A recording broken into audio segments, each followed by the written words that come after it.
गुमशुदा हिंदी कहानी। बबलू अभी घर से निकलकर गली में खेलने गया ही था कि उसकी मम्मी शीला ने आवाज दी, शीला बेटा घर में आजा, बाहर इतना ट्रैफिक चल रहा है, कहीं किसी गाड़ी से टक्कर न हो जाए। बबलू, मम्मी आप मुझे पार्क में तो ले नहीं जाती, गली में खेलने नहीं देती, मैं क्या करूं? शीला सोच में पड़ गई। उसे घर के काम के साथ साथ कई घरों में साफ सफाई और झाड़ू पोंछे का काम करने के लिए भी जाना पड़ता था, इसलिए समय ही नहीं मिल पाता था। शीला, तू घर में ही खेला कर, कल मेरी छुट्टी है, कल तुझे पार्क में ले जाऊंगी, जितना मर्जी खेल लिया कर। बबलू मम्मी की बात मानकर घर में आ गया। शाम को वह सुनीता जी के घर का काम निपटा कर निकलने ही वाली थी, तभी सुनीता जी ने टोका, सुनीता जी, शीला कल की छुट्टी मत करना, कल बहुत काम है, कल मेरे गुड्डू का जन्मदिन है, बहुत काम होगा। शीला, लेकिन मालकिन कल तो मुझे अपने बेटे को कहीं लेकर जाना है, मैं नहीं आ सकती। सुनीता जी, फिर किसी दिन ले जाना बेटे को, कल तो आना ही पड़ेगा, नहीं तो दुगने पैसे काट लूंगी। शीला चुपचाप मन मारकर घर की ओर चल दी।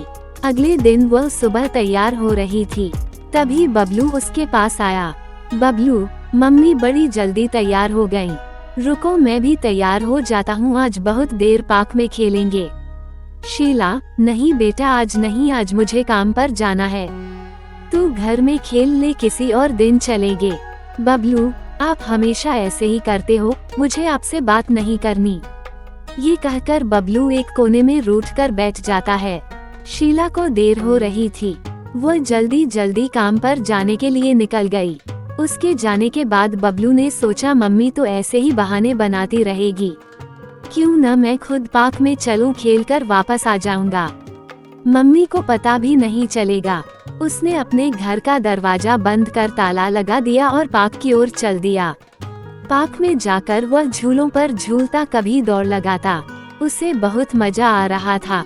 इधर शीला जल्दी जल्दी काम निपटा रही थी, आज उसे केवल एक ही घर में काम करना था। उसने सोचा जल्दी से काम निपटा कर घर पहुंच जाऊंगी, शाम को बबलू को पार्क में ले जाऊंगी। सारा काम निपटा कर उसने सुनीता जी से कहा, शीला मालकिन सारा काम हो गया, मैं आ जाऊं। सुनीता जी, चल ठीक है, ये ले, ये रख ले, बेटे के जन्मदिन की खुशी में तू भी मिठाई खा।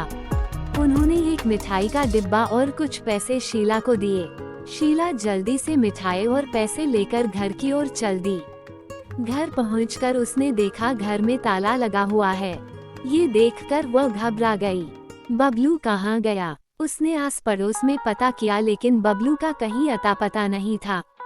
पड़ोस के कुछ लोग इकट्ठे हो गए, सभी बबलू को ढूंढने लगे। बबलू शीला का एकमात्र सहारा था। उसके पति का कुछ साल पहले देहांत हो चुका था। शीला का रो रो कर बुरा हाल था। तभी उसे ख्याल आया कि बबलू पार्क में जाने की जिद कर रहा था। वह भागी भागी पार्क में पहुंची। अंधेरा होने लगा था, पार्क में कोई भी नहीं था। वो बबलू बबलू आवाज देकर पार्क में इधर उधर घूम रही थी, लेकिन वहाँ कोई भी नहीं था।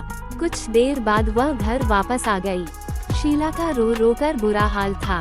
वह अपने आप को कोस रही थी, अगर आज वह काम पर न जाती तो बबलू घर छोड़कर नहीं जाता। आस पड़ोस के सभी लोग बबलू को ढूंढ रहे थे, लेकिन वह कहीं नहीं मिला। शीला ने सुनीता जी को फोन किया, शीला मालकिन, मेरा बेटा बबलू तो आपके यहाँ नहीं आया। ये कहकर शीला रोने लगी। सुनीता जी ने उसे चुप कराया और कुछ ही देर में वे अपने पति के साथ शीला के घर पहुँच गयी। सुनीता जी, शीला चिंता मत कर, बबलू मिल जाएगा, इनकी पुलिस में बहुत जान पहचान है, तू बबलू का फोटो दे दे। कुछ ही देर में बबलू का फोटो सब पुलिस स्टेशन में पहुंच गया। सुनीता जी के पति की जान पहचान के कारण पुलिस तेजी से बबलू को ढूंढने लगी, लेकिन बबलू का कुछ पता नहीं लगा। रात के 11 बज गए, तभी एक ऑटो शीला के घर के बाहर आकर रुका। उसमें से बबलू उतरा। उसे देखकर शीला की खुशी का ठिकाना नहीं रहा। तभी ऑटो में से एक औरत उतरी।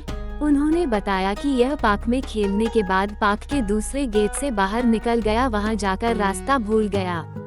मैं अपने ऑफिस से आ रही थी, ये सड़क किनारे बैठा रो रहा था। मैंने ऑटो किया और बहुत देर से घूम रहे हैं, अब इस सड़क पर आकर इसने अपना घर पहचाना। शीला ने उनका बहुत धन्यवाद किया। वो महिला खुशी खुशी उसी ऑटो में बैठकर वापस चली गईं। बबलू, मम्मी मुझे माफ कर दो, मुझे अकेले नहीं जाना चाहिए था। शीला, हाँ बेटा, आगे से मत जाना। आगे से चाहे कितना भी जरूरी काम हो, सुनीता सप्ताह में एक दिन की छुट्टी करके अपने बेटे के साथ समय बिताती थी।